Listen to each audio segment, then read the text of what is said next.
Summary of The Only One Left by Riley Sage. Title: The Only One Left. Author Riley Sager. Genre: Gothic suspense mystery thriller. Part 1: Arrival at Hope's End. The novel opens in 1983 as Kit McDeere, 30-year-old home health aide, arrives at the cliffside mansion known as Hope's End. She's been assigned to care for the reclusive and infamous Lenora Hope, woman in her 70s accused but never convicted of a horrific triple murder that took place in 1929. Kit is no stranger to disgrace. Suspended from nursing after being accused of misconduct in patient's death, she's been given this case a second chance. Despite the rumors, Kit is desperate to work and rebuild her life. Hope's End looms on the edge of cliff, literally crumbling into the sea, both physically and emotionally eroded by time and tragedy. The mansion is isolated with skeleton staff: Jesse the handyman, and Miss Baker, the housekeeper, and Carter Mayhew, Lenora's young and overly protective doctor, the nurse before Kit left without warning, and the circumstances remain murky. Lenora, left paralyzed and mute after series of strokes, communicates via typewriter. Soon after Kit's arrival, Lenora taps out. I want to tell you everything. Part 2: The past and present intertwine. In 1929, the Hope family was a symbol of wealth and power along the Maine coast. But their glamorous facade shattered one night when Lenora's parents, Lois and Patrick, and her sister Virginia, were murdered. The nursery rhyme that followed cast blame on Lenora. At 17, Lenora Hope hung her sister with ropes, stabbed her father with a knife, took her mother's happy life. No charges were ever brought against her due to insufficient evidence, but public opinion remained unrelenting. Afterward, Lenora became recluse in her decaying family home. As Kit begins caring for her, Lenora starts slowly recounting the story of the night of the murders. She insists she is innocent. Kit, skeptical but curious, types out Lenora's dictated narrative and finds herself increasingly drawn into the mystery. The deeper Kit digs, the more questions arise. Strange noises echo through the halls at night. Footsteps where no one should be. Rooms that appear to recently used despite the mansion's derelict state. Someone Kit believes may be watching her or manipulating her. Part 3: Truth's Surface. Lenora's account paints a picture different from what the public believes. She describes her family as fractured long before the murders. Her father was abusive, her mother emotionally distant, and her sister, though beloved by many, had dark secrets. Lenora implies there was someone else in the house that night. She never explicitly says who, but her typed memories hint at masked intruder, family betrayals, and the possibility that her may have known something sinister. Simultaneously, Kit uncovers inconsistencies in the stories told by the house's remaining staff. Miss Baker, who has been with Lenora since the 1930s, knows more than she admits. Jesse, the handyman, is oddly defensive and controlling. Carter, the doctor, has secrets of his own, especially concerning Kit's predecessor, who allegedly left after nervous breakdown. But there are whispers she disappeared entirely. Kit starts. A safe, the mansion, perched on eroding cliffs, seems to symbolize the unraveling sanity of everyone inside. Rooms shift, secrets fester, and soon Kit finds herself doubting what's real. Part 4: The Shocking Reveal.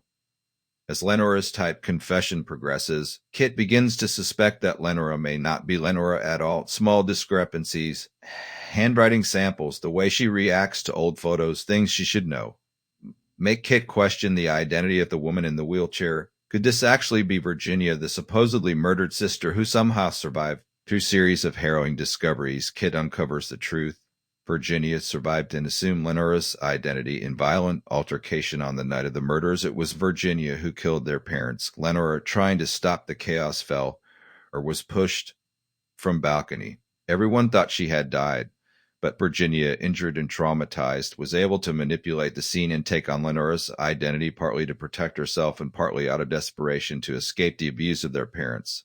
For decades, Virginia lived as Lenora, secluded and unchallenged. Her silence helped preserve the illusion, and the strokes further prevented discovery. The woman Kit has been caring for as Virginia, pretending to be Lenora, finally wants to unburden herself of the truth. Part 5: The Dangerous Present. Before Kit can act on what she's learned, someone tries to kill her by pushing her down the stairs.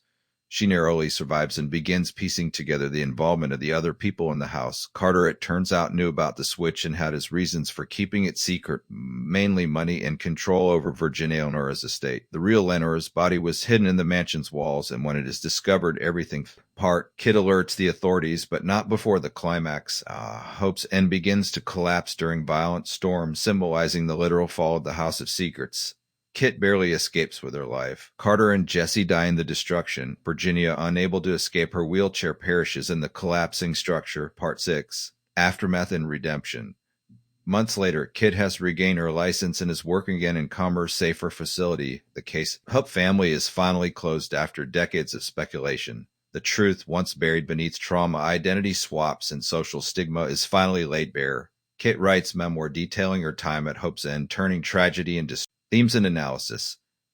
Gothic atmosphere, with its decaying mansion, foggy cliffs, unreliable narrators, and lurking secrets. The only one left is masterclass in Gothic suspense, identity and memory. The novel explores how identity can be fluid, especially under trauma. Who you are becomes less about facts and more about what others believe, or what you can convince them to believe. Power and vulnerability. Lenora Virginia's condition, mute and confined, wheelchair, seems to make her powerless. But the real story shows how appearances can be deceiving. She wielded more influence than anyone realized. Isolation and madness, both physical hopes and emotional isolation, play major roles. The characters unravel in solitude, becoming unreliable even to themselves. Forgiveness and redemption. Kit's journey mirrors that of Virginia. Each woman seeks to forgive herself for past mistakes, whether deserved or not. The novel suggests that facing one's truth, no matter how dark, is the first step to healing. Conclusion. The only one left is gripping psychological thriller that blends classic Gothic elements with modern suspense. Riley Sager crafts haunting narrative full of misdirection, chilling revelations, and emotional depth. The twist, that the woman thought to be killer is not who she claims to be, pays off brilliantly, delivering conclusion that is both tragic and cathartic. At its heart, this is a story about women denied their voices, until one decides to type the truth one word at a time.